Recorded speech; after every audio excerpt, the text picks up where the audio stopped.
Hello, and welcome back. Today we're going to be going through an intro to animation in Blender.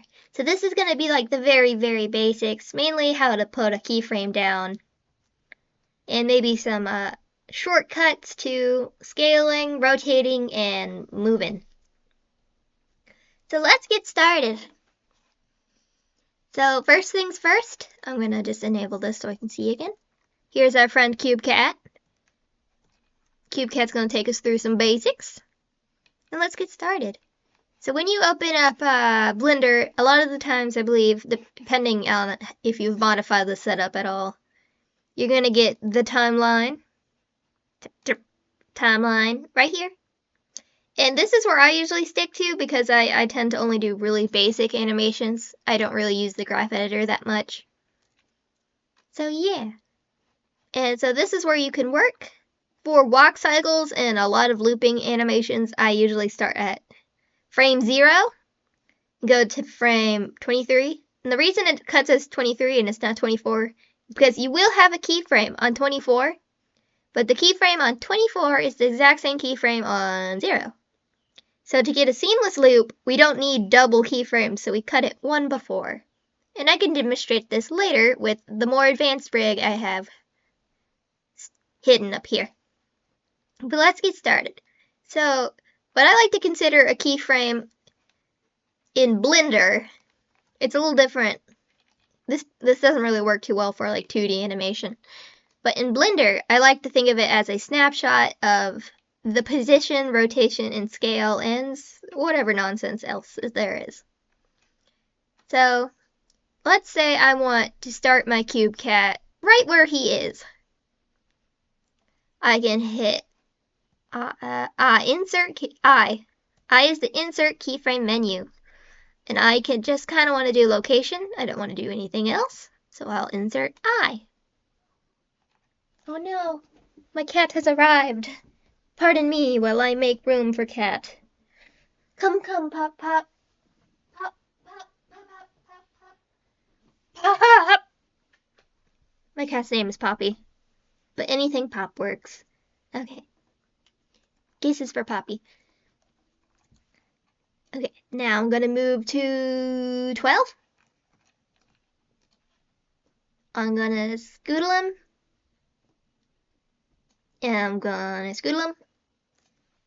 I'm going to hit I and location. I'm going to scoot to 24.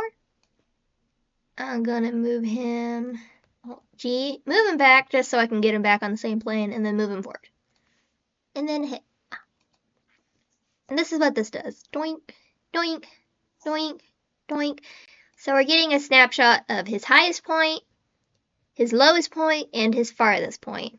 Now this doesn't work too well with the loop because he's not staying in place. Usually for walk cycles and stuff, you want them to stay in place, and then you'll like manually move a root control. But we don't have a root control, we just have a CubeCat. So yeah. Wee. So what we can also do is if I can hit R, that's the shortcut for rotating. I can also use this. I'm going to do this. Hit I again and go to rotation. Now, if I move forward, you'll see he's still like that. That's because we didn't snapshot his rotation. So if I go to Alt R, hit I, and rotate. Alt R is the reset rotation. I'm sorry, I should go over that. So now we've snapshotted this rotation. So that means he should go to this. Now if we do this, and then have him do this, and then I'll hit I, R. Whee! Isn't it beautiful? Now let's add another detail. But before we start, I'm going to go down here to this auto keying. So this is good if you're just kind of, this will auto keyframe so you don't have to hit I every time. But you will have to be careful because it will auto keyframe any adjustments. See, right now if I hit S and I scale him, I move off. Oh, it's still there. But if I scale him again, he's going to stay that small. It's not taking any snapshots of his scale. It's not keeping it in monitored. Yeah, it's not keeping track of it. There's no snapshot of his scale. So if I go to this, and then I scale him, it looks like it's scaling him on his axis. That's weird. Oh well. Scale him like this. It will keep it up, and then I'll do this. And then I will do this. Wonder why it's scaling like that. Oh well. It looks like it's using his local things, but now it's like weird, weird, weird, weird, weird. And there we go. Look at him. Of course, we could perfect this a bit more. Let's see if I reset his scales.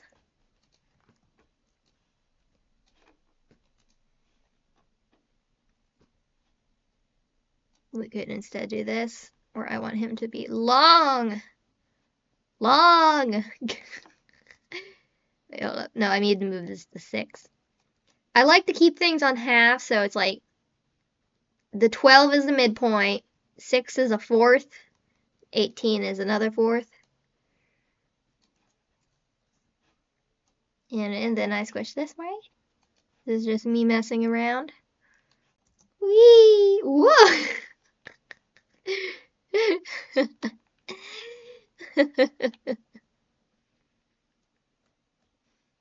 So, yeah, this is a lot of the basics. I'll just go back over. You can highlight all and delete, but you can also highlight and move.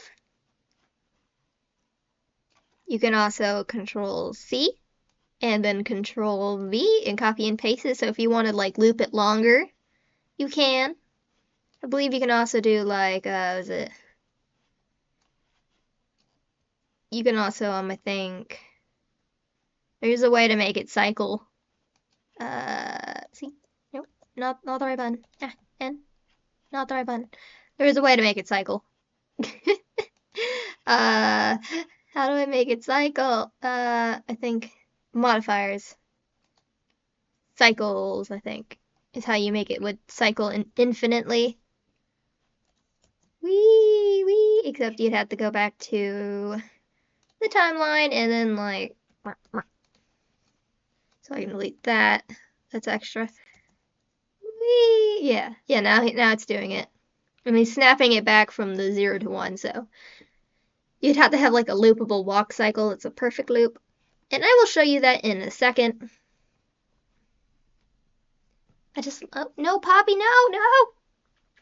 Cat can't get up. Okay, so let's go over 2, 3. Ah, wait. 2, 3. And stop this. Delete all this. Clear that. Alt T, Alt R, Alt S. Alt R, Alt S. Alt R, Alt S, Alt T. Make sure you have the thing you're trying to reset clicked. And it looks like the modifier went away because it deleted all the keyframes. Okay. So real quick, here are some shortcuts. S will let you scale, but if you want to scale on a certain axis, you'll have to hit SX and it'll scale along that one. Now it might be a little funky if you rotate it and do SX, because it's gonna keep, I think, with the local scaling of the object. That's what it looks like it's doing. Scaling them too much. Yeah. So yeah. So S and then the axis you want to scale on if you want to scale on a perfect certain axis. I don't know if there's a shortcut for scaling along 2 axes. Usually you want to use the manual scale tool for that. The same applies to R for rotate, so you can just rotate from view, or RX to rotate on one axis if you want to do them rolling around. Y stuck in the washing machine, or Z dancing, and Alt R and Alt S the reset those. Same with G, GX, GY, GZ, and then Alt G to reset. So those are a lot of the basic tools. And you can also, if you want to, you can do insert keyframe. You can do multiple things. So you can do the location, rotation, and scale, but you can also do location and rotation, scale, and so forth. Another note to make is that if you have auto keyframes, and then you do this, and then I move the timeline forward, then I do this, and then scale. Okay, it looks like what it does is it does keyframe everything. If you use auto key, it looks like it keyframes absolutely everything. So make sure that you don't want to be changing like the scale or whatnot. If you want fluid scaling, you're gonna have to delete all the in-between keyframes of scaling, which would be somewhere along here. So if you want fluid, you would have to delete everything from here to here, and then you get fluid. So yeah, auto keyframes everything. So if you want a smooth transition, you'll have to make sure you'll have to either go into the graph editor to edit those keyframes for scale specifically, or whatever transform you want. Oh, I'm in the action editor. Nope, wrong one. Okay, so auto keyframes everything. So if you want smooth transitions, you'll either have to turn off auto keyframe and manually keyframe with just the things you want to snapshot, or you'll have to go back and delete. Either way, that works. My cat's making biscuits. So we'll hide our friend QCat, and now I will show you something more animating with a bone rig. Okay, this is an old rig. I have not messed with it in a while. This was my Zoroark I modeled. I did eventually download the official one because I got tired. I was like, I want one that looks good. Just a quick show off of what this one does. I do camera to view. The eyes are rigged so they always face towards the camera. So it can look a little weird from like here. Although, it can look a little weird. But it's always facing the camera. And yeah, so we're not gonna be paying attention to the face rig at all. It's here, but no. And a lot of these we won't be paying attention to, but it's here. This is kind of an example of how to modify with a full rig. What is this? Is something wrong? Okay, sorry. This is an advanced rig. It's a digigrid rig. It has some weird nonsense. So, yeah, oh. Yeah. Model. I guess I added a tongue, and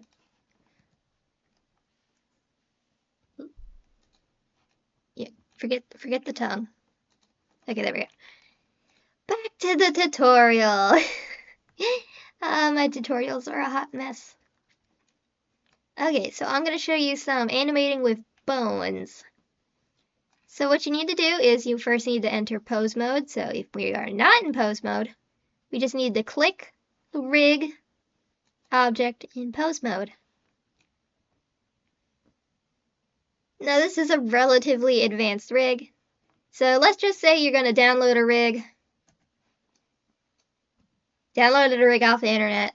Say it's something similar to this. You might not know what all the bones do, but a lot of times these colorful bones, they're here to make life easier. So let's talk about that walk cycle. Let's make this guy do a walk, a bad walk. because I'm probably not going to pay attention to the hair. So for animating with a bone rig, you have this cool tool up here by pose options called, it's like a little butterfly. You hit X. As long as you're mirrored properly, then you should be able to move a bone on one side and have it go mirror on the other side. I forgot how springy it was. So yeah, that's good. I use that a lot of times when I start with the arms, the initial arm animation. Yeah, and then like ears. Just whatever. It's good if you want symmetry. But we usually don't need that for a walk cycle. So, quick walk cycle. I'm going to move 1 foot forward, 1 foot back. And I'm going to bring it down a little. Well, I'm going to bring it like there. Maybe move this foot farther back. And also, I'm going to move them in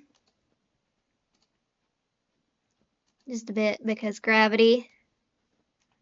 We want to support all the weight of that floofy hair. I'm going to turn on the X real quick just to get the arms down. I'm hitting the wrong keyframes. Buttons. There's an issue going between programs. So because this leg is forward, we want this arm to be back. And I can do that. And we want this arm to be forward. We also could want, oh gosh. This is a complex rig. I should have gone with, no, Poppy, I'm sorry. I didn't mean to laugh. I scared my cat by laughing. And then I'm just gonna, do what I can with the hair. Honestly, hair is a pain. Especially Zoroark hair. Zoroark's like one of my favorites because it's so fluffy. I'm gonna move your arm back down. So when you're satisfied, hit A. I like to hit A just to make sure I have everything, and then do location and rotation. Got it, adjust. No more cat in my lap, so I'm free to move. Now, the good thing is, if your rig is mirrored, you can just take this, copy it, go to the midpoint, and hit paste flipped. This is what I love about Blender. Maya doesn't have this, if I recall, and it makes me sad. This makes walk cycles so easy. So if you can see, it's now everything's opposite. So as long as your model is properly mirrored, I know this is a problem with like importing a Mixamo rig, is a lot of times it's mirrored on a different axis, so this doesn't work as well. And we want to also just paste it over here at the same way it was over here. So if I turn this off, okay, we're gonna keep going. This is a little more, I'm going a little farther than intended, but okay. So I'm gonna raise this up. This is kind of more of like basics of walk cycle, but it's still kind of showing you how to do rig. And if your walk cycle looks chunky, do not fear. Walk cycles are hard. They take forever to get. So I'm gonna raise this up and rotate. I forgot this rig's a little funky, so how? Oh, I need to think. The walk cycles with Zoroarks are weird. I definitely don't recommend starting with a digigrade animal.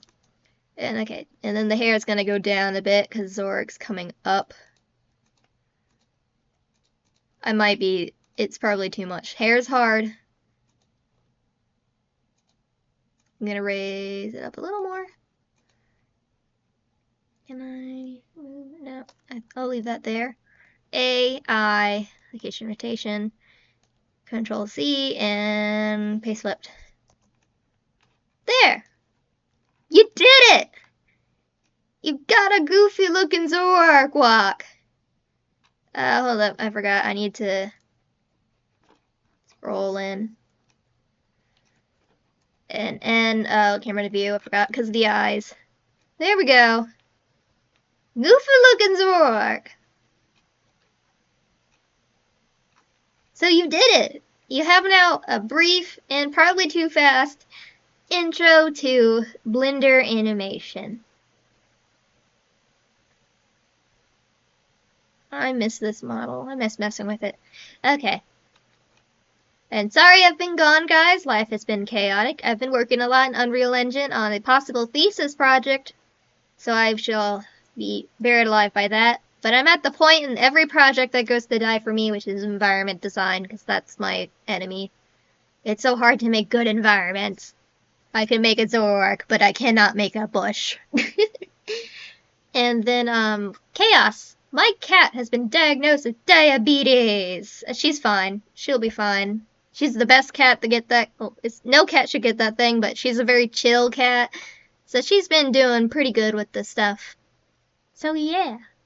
But real quick question. If I started making 3D models to sell for like 3D printing, would you guys be interested in that sort of thing? I don't know. I thought about making bean cats to sell online. That's if you want to do that or you just want a brief introduction to 3D printing with Blender, let me know. And anything else you guys want, let me know. I am here. I am not dead. It may seem like it, but I am not dead. This has been Lil Puff Puff and Goofy Zoroark. We will see you later. Have a great day. Whee! Okay, bye.